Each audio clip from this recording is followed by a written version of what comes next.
Well, most of you guys know by now that in June, my family and I were able to travel to Africa for the first time. Although we were super excited to see the wildlife and, all of the outdoor excitement, countryside stuff, the primary purpose of this trip was to spend time with our artisans in Uganda and then in Kenya.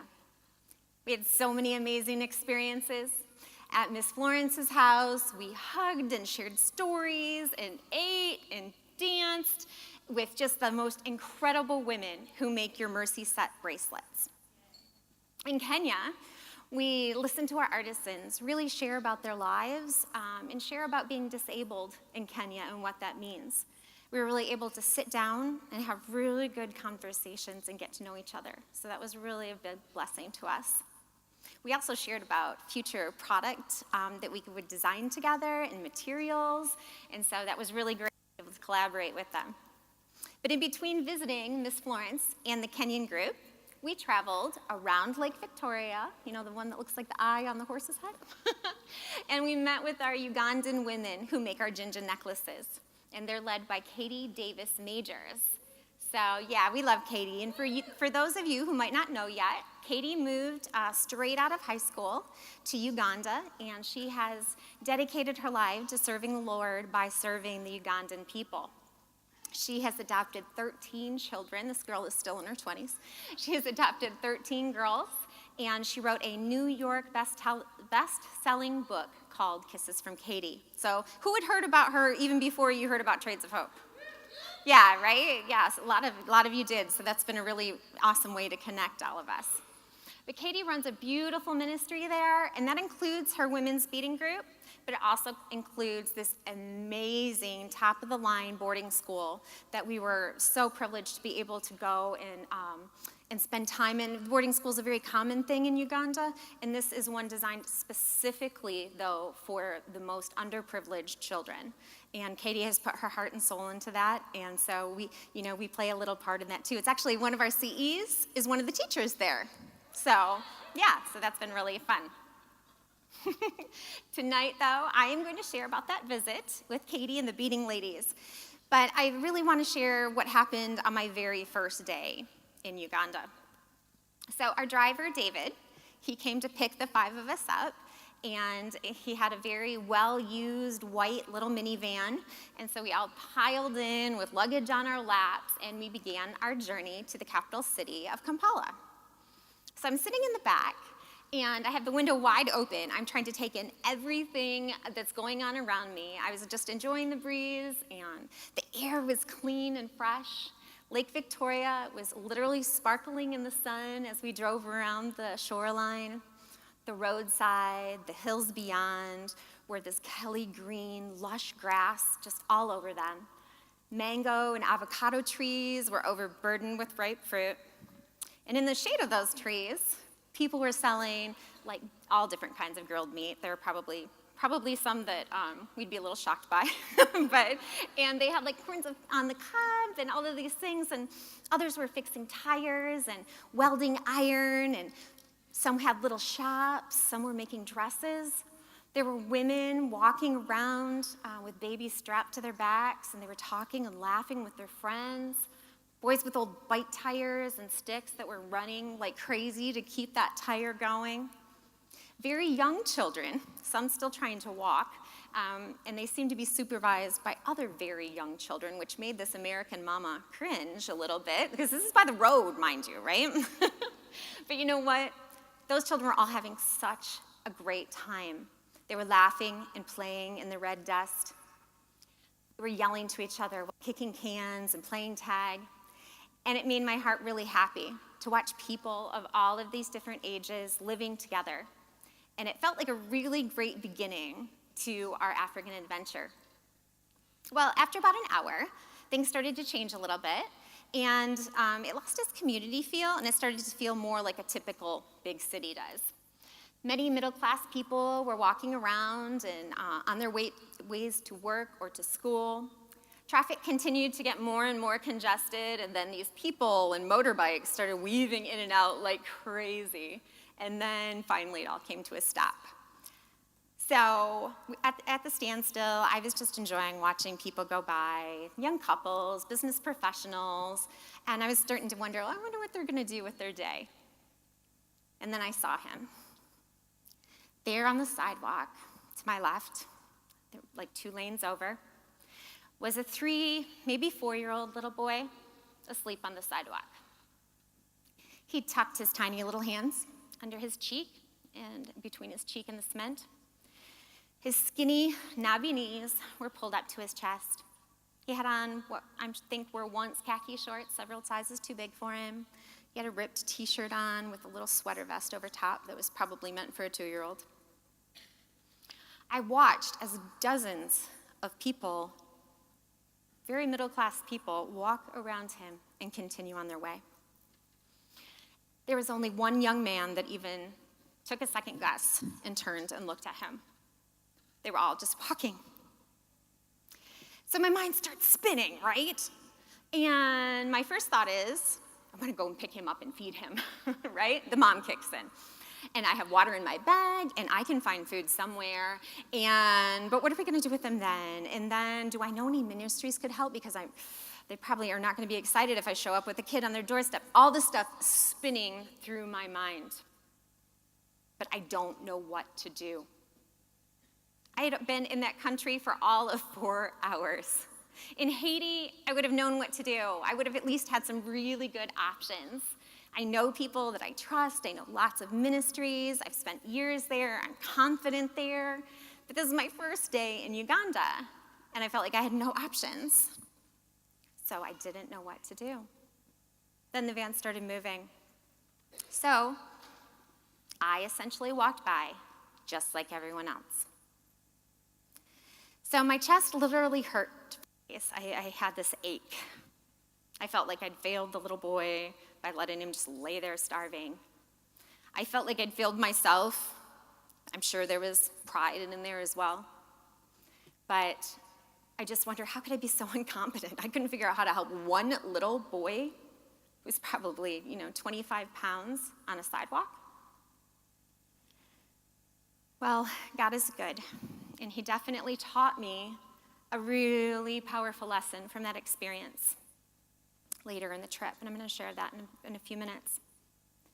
But we had lots to do with Trades of Hope at that point, and if I'm honest, I worked really hard to push that little boy, all my emotions and the sadness out of my mind. I just tried to forget. Well, 3 days later, after hanging out with Miss Florence and sharing stories and visiting artisans' homes and meeting all of their children and even more dancing, those women really like to dance, we were on our way to meet the women in Katie's group. And although I was sad to leave Florence and my new BFFs, I was really excited to start our next new adventure. The drive was several very bumpy hours through clouds of red dust. But there was so much beauty to witness that I really did enjoy the journey. We even crossed the Nile River, which the Nile, when I was growing up, seemed to be the most exotic place in the whole entire world. So the 10-year-old was really giddy inside. I was super excited. So after we crossed the longest river in the world, this is why it's so cool, and it could have led us to like mummies and pharaohs and golden pyramids, we went on to Katie's house instead. So David drove us down a long road, and the trees were lining the streets. They were big and developed, and this went on for quite some while. There were once manicured lawns, and there were deserted mansions. So it was really hauntingly beautiful and quite unexpected to me. We pulled up in the van to the wrought iron gate, and walked up the gravel driveway. It was quite long, and it was surrounded by flowering branches. Warm bits of sunlight were coming through the shade, and a cool breeze made everything smell like honeysuckle. It's like Katie's home is in this secret garden. And as we walked to the front door, I realized what a refuge Katie had made for herself and her family there.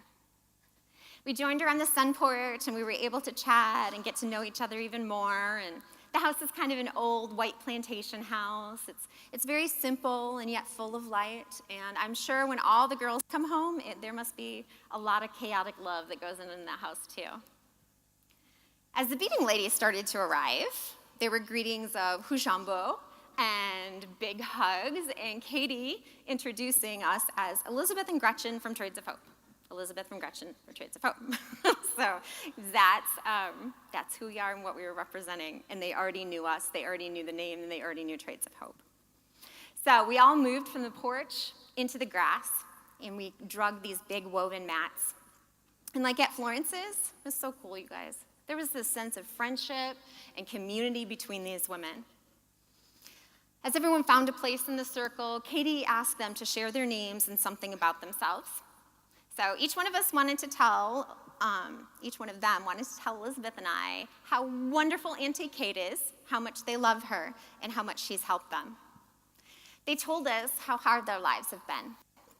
A few have AIDS, most of them had lost children, and many of their husbands had died. There were a lot of tears around that circle. Also a lot of hugs and pats and support. They had also shared that their lives were not as hard anymore because they were able to make jewelry. They said, asante sana, which means thank you very much.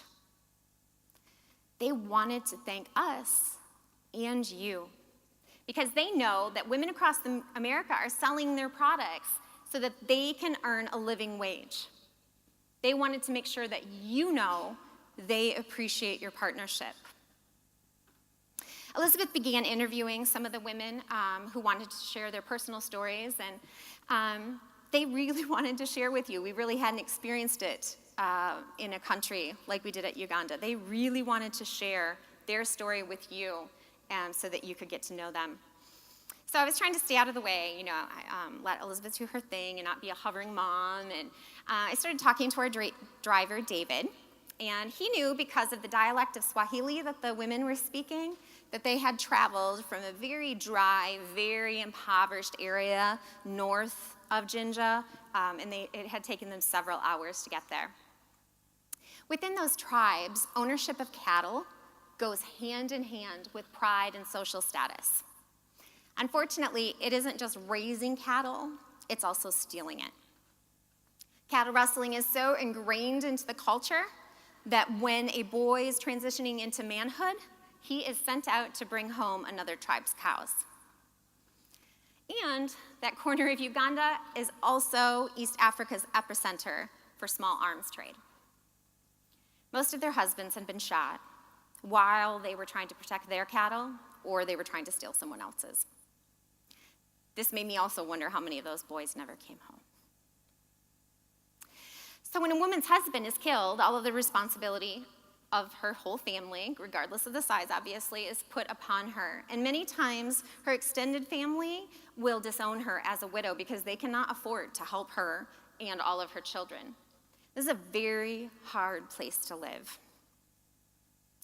Well, we learned a lot, and there were sad times that day, but there was also the connecting and joy. We shared bags and bags of popcorn and apples, and they have something there called a Rolex, which is a thick tortilla with a baked egg in it. So everyone took handfuls of popcorn and started munching, and many, however, though, as I watched, they took their apple and their Rolex, big tortilla burrito kind of thing, and they shoved it in their purses, assumably to take home and share with their families. So my heart swelled, and it hurt for them all in that same moment. I had politely declined the Rolex that day due to some food poisoning the day before, and I knew that was probably the only place I was going to get away with it and not feel horrible because Katie understood. But Fritz said it was so good that I really needed to try it. So I was sitting on the ground in the circle, and I was counting out money for Katie because she was paying the women that day, and so I was helping her, and he bent down to give me a bite of his Rolex. And as he did this, the women started giggling. And then they oohed, like we had done something incredibly. I know I was really blushing. I was really embarrassed. And that made them laugh out loud for a very long time. It seemed like it went on forever, but looking back, I'm very glad that we were able to entertain in that way. So that day, I saw how alike we are as women. as mothers. But in the moments like the one I just mentioned, I realized how different we were as well. I have a loving husband who will literally feed me and is obviously there with the women and with Elizabeth and I, and he was there to support us. He was happy to take pictures and video and just be there with us. And they don't have that. Even the few who do have husbands, they still don't have that. It isn't the culture of those tribes. What they do have, those women, they have strength. They have a willingness to work so hard. They have a huge amount of dedication and love for their children. They just needed an opportunity, and you helped to give them that.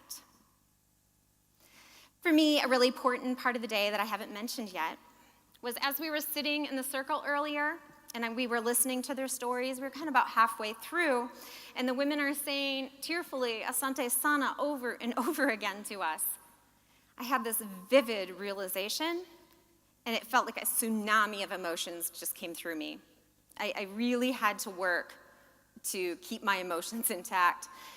At that moment, a picture of the little boy on the sidewalk became very clear in my mind. And I heard a voice in my head say, "True, you didn't know how to help that little boy. But I did give you a plan for thousands and thousands of women and children. And I'm showing you once again, through these women, that Traits of Hope is working." I had to take these deep breaths because these women were going to think I was nuts, right? And it really wasn't a time to take the focus off of me. Here they are bearing their souls. But I was thinking, God loves us so much. Like all of us, the artisans, me, you. I can't believe that I get to be a part of this, to play one small part. Because when I say he gave me a plan, he also gave it, of course, to Holly and Chelsea and Elizabeth and each of you, because he's put this in front of us, right? And then I wondered, what if the boy had a mom who had a good job? Of course, I'm assuming here, but I really don't think he would have been left laying on a sidewalk. God's called each of us to be a part of something amazing through Traits of Hope. Each and every one of you, you are a huge part of God's plan. No matter where you're at in your business, if you're purely missional and very, very part-time, or you are wanting to take the next steps, you are all important part of this plan. God's willing to remind us over and over and over again. This is the plan he has given us, and it is enough. That's what I heard that day. You don't need to worry about doing a bunch of other stuff, Gretchen. Hello, gave you a plan, and it is enough. And it is enough. We see real people's lives over and over and over again changing, being positively affected by this. So you guys, if nothing else, you really need to know this, because we saw it that day. We saw it with all of those women, and you're going to get to hear from them directly in just a second. But know this, your work empowers, it saves, it heals, it feeds, it educates, and as Holly said just a minute ago, it gives freedom. And that is more than enough. It's a good plan.